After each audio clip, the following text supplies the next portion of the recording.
So, good day sa inyo mga kapayro dyan. So, for today's video ay ito nga, dumating na yung kapalit ng 5-star na puros support na nabili ko kay RDN. So, lilinawin ko lang po ha,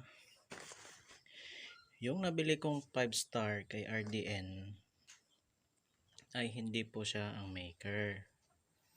May usapan po kami na hindi siya yung maker. Tignan nyo na lang sa screen yung conversation nila. Ayan, i-show ko dito. So, sa mga nambabas dyan,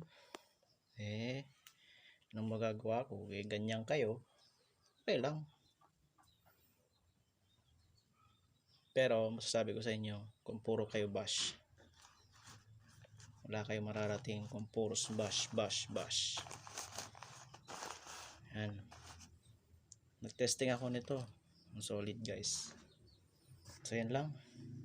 Peace out sa inyo mga kapayro.